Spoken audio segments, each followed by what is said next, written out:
This is not a retro speaker brought back to sell a retro speaker. This is a modern speaker that is built to modern specifications, and it's gonna rock the world.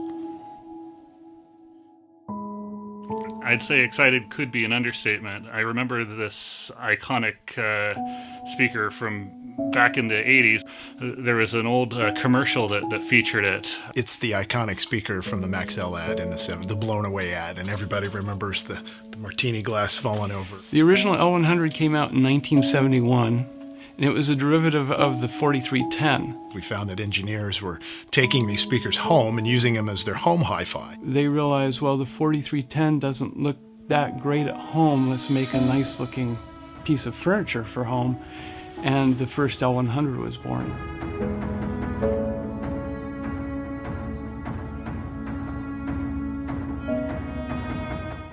I'm always kind of skeptical when we try to bring back classics or do reissues of them, but I think in this case they did a very good job. And behind the orange grille, it's all modern and there's nothing embarrassing about the sound. It sounds great.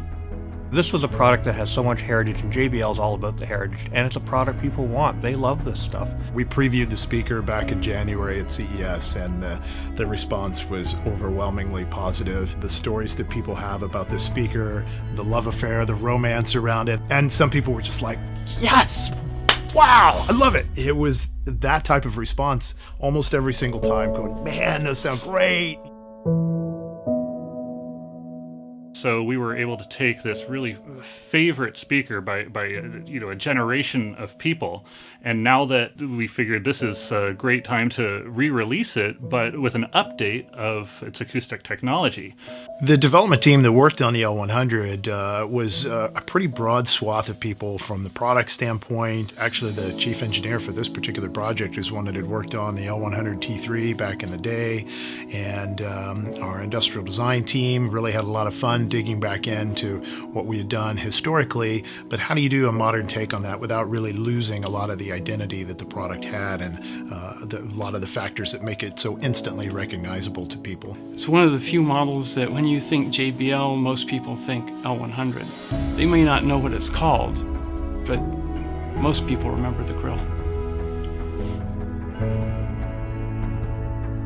Whereas the new version grille has dyed plastic, so the color is actually part of the plastic.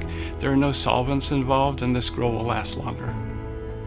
The cabinet has a new V-brace, which we've used in much more expensive models in the line, but where we've really improved it is in the high-frequency tweeter area.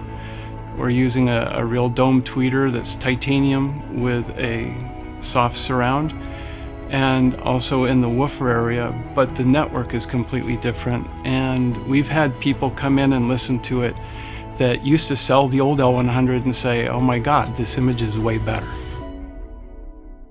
We're seeing a lot of the people that maybe dreamed about buying the speaker when they were in their youth and knew about it. Maybe their dad had a pair, maybe their best friend's dad had a pair.